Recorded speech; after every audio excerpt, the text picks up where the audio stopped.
নমস্কাৰ ছাৰবিদসকল, আপোনালোকে অসম চৰকাৰৰ অধীনত কৰ্মৰত যিকোনো বিভাগৰ কৰ্মচাৰী নহওক কিয় নাইবা আপোনালোকে কেন্দ্ৰীয় চৰকাৰৰ অধীনত কৰ্মৰত যিকোনো বিভাগৰ কৰ্মচাৰী নহওক কিয় আপোনালোকৰ কাৰণে এক শেহতীয়া গুৰুত্বপূৰ্ণ জাননী প্ৰকাশ পাইছে, যিটো সকলো চৰকাৰী কৰ্মচাৰী আৰু পেঞ্চনাৰসকলে তেওঁলোকৰ চাকৰি জীৱনত কি সুবিধা লাভ কৰে আৰু সেই সম্পৰ্কে সেয়া জনাটো অত্যন্ত জৰুৰী।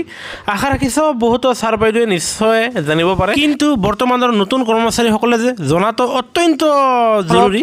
এয়া চাব, আপোনাৰ মিনিষ্ট্ৰী অফ পাৰ্চন পাব্লিক গ্ৰিভেন্সেছ আৰু পেঞ্চন ডিপাৰ্টমেণ্টৰ ফালৰ পৰা এক শেহতীয়া জাননী, যিটো ৰাজ্য চৰকাৰৰ অধীনত চৰকাৰী কৰ্মচাৰীসকলৰ কাৰণে প্ৰযোজ্য, আনহাতে কেন্দ্ৰীয় চৰকাৰৰ কৰ্মচাৰীসকলৰ কাৰণে প্ৰযোজ্য। সেয়ে গুৰুত্বপূৰ্ণ ভিডিঅ'টো শেষলৈকে চাব। আনহাতে কৰ্মচাৰী আৰু পেঞ্চনাৰসকলৰ প্ৰতিটো শেহতীয়া খবৰ, প্ৰতিটো শেহতীয়া জাননী তথ্য সহকাৰে সকলোতকৈ আগত আপোনালোকে পাবলৈ, আপডেট থাকিবলৈ আমাৰ চেনেলটো লাইক এটা দি ছাবস্ক্ৰাইব কৰিবলৈ নাপাহৰিব, কিয়নো আমাৰ এই চেনেলটো কৰ্মচাৰী আৰু পেঞ্চনাৰ সকলৰ ওপৰত প্ৰতিষ্ঠিত একমাত্ৰ ইউটিউব চেনেল।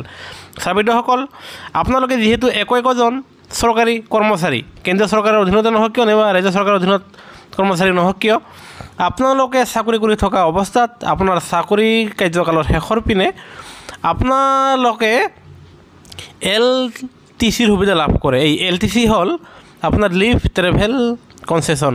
তাৰমানে আপোনালোকে ভাৰতবৰ্ষৰ যিকোনো ঠাইত আপোনালোকে ভ্ৰমণ কৰিলে আপোনালোকৰ সেয়া বিনামূলীয়া হ'ব। তাৰমানে আপোনালোকৰ ভ্ৰমণৰ বাবদ হ'বলগীয়া খৰচৰ টকাসমূহ আপোনালোকে যেতিয়া বিভাগীয় কৰ্তৃপক্ষক ছাবমিট কৰিব, সেয়া আপোনালোকে পাব, এই ৰিম্বাৰ্চমেণ্ট আপোনালোকে লাভ কৰিব।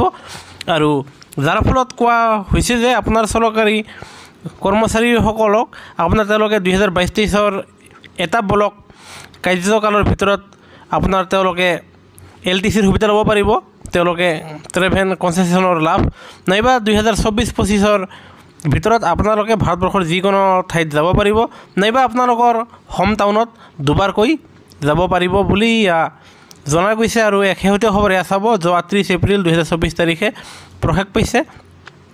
আনহাতে আপোনালোকে এয়া চাব, 1 নম্বৰৰ পইণ্ট 2 নম্বৰটো চাবলৈ লক্ষ্য কৰিব, য'ত লিখা আছে who are employed under a state government and who are on deputation with the central government. তাৰমানে কেন্দ্ৰীয় চৰকাৰৰ কৰ্মচাৰীসকলৰ লগতে ৰাজ্য চৰকাৰৰ অধীনত চৰকাৰী কৰ্মচাৰীসকলৰ কাৰণে এই জাননীখন প্ৰযোজ্য হ'ব।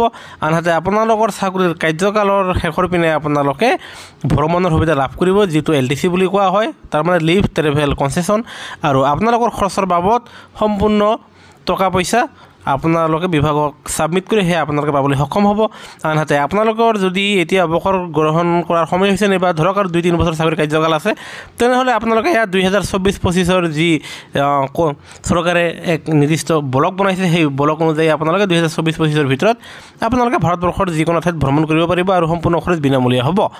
সেয়েহে গুৰুত্বপূৰ্ণ খবৰটো প্ৰকাশ পোৱাত আমি আপোনালোকৰ মাজলৈ লৈ আহিছোঁ কাৰণে ভিডিঅ'টোত লাইক এটা দি আপোনালোকৰ আন বন্ধুবৰ্গলৈ শ্বেয়াৰ আৰু ছাবস্ক্ৰাইব কৰি আমাক উপকৃত কৰিবলৈ নাপাহৰিব। ভিডিঅ'টো চোৱাৰ বাবে ধন্যবাদ। জয় অসম।